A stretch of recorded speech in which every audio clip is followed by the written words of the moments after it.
Quelle belle journée. C'est ça un dimanche, hein, dans la nature. Enfin, dans la nature. Dans mon petit pied-à-terre. Comment dire? Vous attendez probablement à avoir un hologramme comme d'habitude. Un hologramme, comme on fait tout le temps avec HoloLens. Sauf que cette fois-ci, nous ne sommes pas en fait dans de la réalité augmentée, mais dans de la réalité virtuelle. Ce que vous voyez là est le capteur, le contrôleur plutôt, Vive, qui me permet en fait de me déplacer dans mon environnement complètement virtuel. Vous avez dû remarquer que c'est chez moi, forcément. Je suis à l'accueil. Chez moi. Enfin, chez moi. Chez moi et ma femme, chez nous. Lafoliequesoi.com, petit livre. Je me kiffe jour après jour, normal. Vous avez l'habitude. Chose qu'il faut savoir en fait avec HTC Vive, c'est qu'on peut se déplacer. Il y a des capteurs en fait qui traquent mes déplacements en fait. Qui m'indique en fait dans la pièce quand je suis en train de bouger les moments où je risque de me coller à un mur. Alors vous le voyez pas, mais quand je commence à m'arrêter net, c'est oula, attention danger, je vais me coller à quelque chose. Alors, hop, vous voyez qu'en fait qu'on peut se déplacer de différentes façons. Hein. On pointe dans des zones ou alors dans des lieux comme l'endroit où je suis actuellement. Bon, vous voyez la pièce est décorée, hein, petite photo de famille, les enfants, le livre de ma femme qui n'existe pas encore, mais c'est le titre qu'elle a choisi, donc espérons qu'elle l'écrira un jour. Forcément. Un endroit spécial où je peux me kiffer. Beau gosse. Alors, avec de la musique c'est mieux, la télé. Vous avez dû remarquer qu'en fait on voit apparaître des mains. Bon, en fait effectivement, on a connecté le Vive avec le contrôleur Leapmotion, ce qui permet en fait de faire des choses assez amusantes en fait. Hein.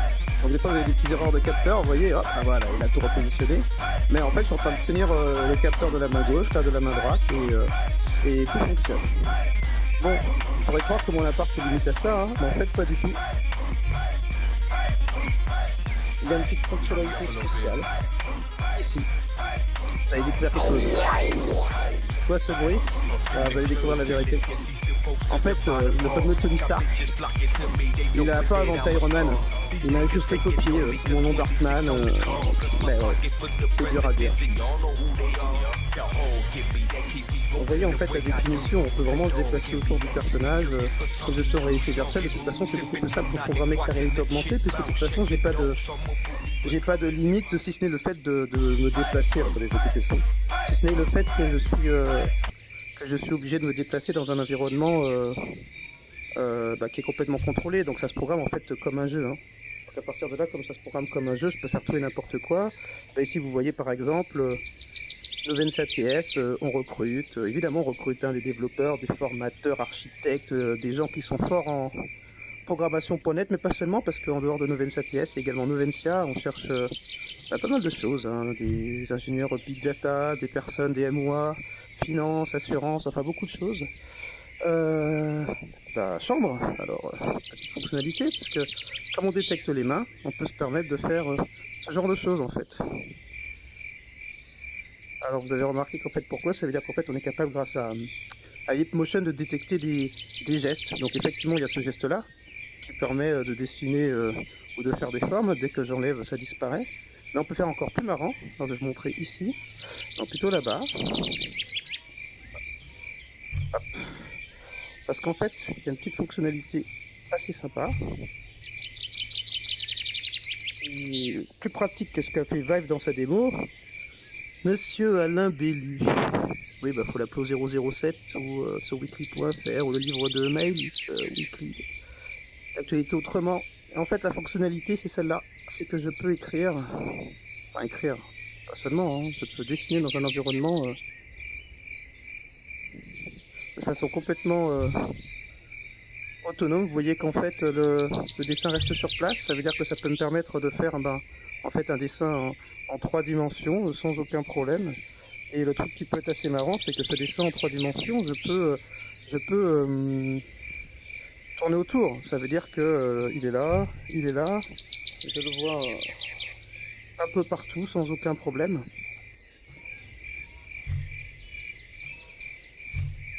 Alors bon, la petite pièce d'eau, hein, je vais pas vous montrer ce qu'il y a dedans. Là c'est sympa, hein, on va se rapprocher. C'est juste pour vous montrer qu'en fait on peut interagir avec des objets. Là je suis vraiment en train de toucher quelque chose chez moi.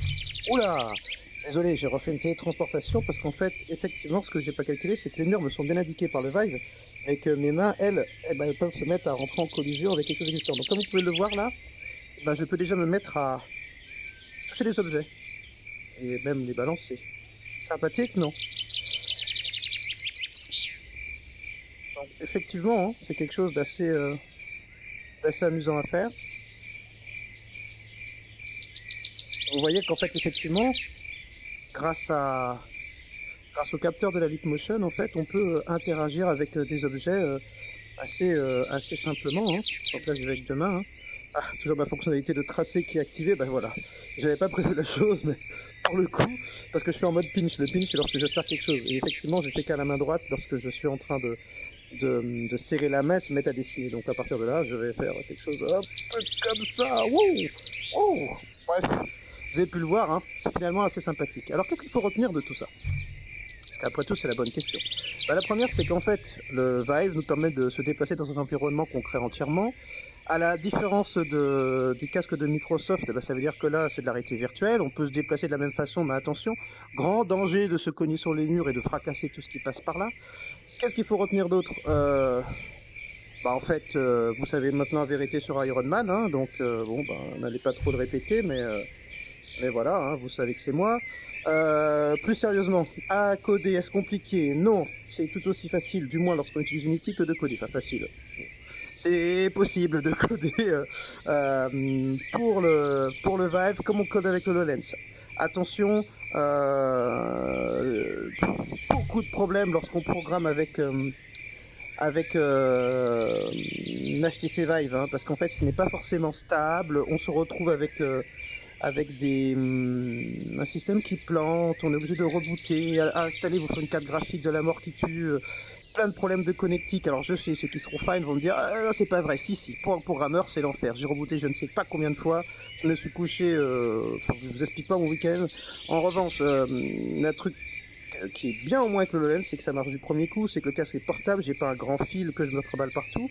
Là vous voyez pas ma position dans la pièce, mais j'ai un câble qui sort de la tête, et puis c'est vraiment l'enfer quoi. Bon, voilà, écoutez, prochaines aventures avec le casque HoloLens de Microsoft, on va brancher le capteur qui permet d'avoir les mains. Normalement c'est pas possible, mais nous y sommes arrivés sans R&D, vous allez la voir bientôt, comment nous arrivons à faire ce que vous voyez là, alors sans le capteur que je mets dans ma poche.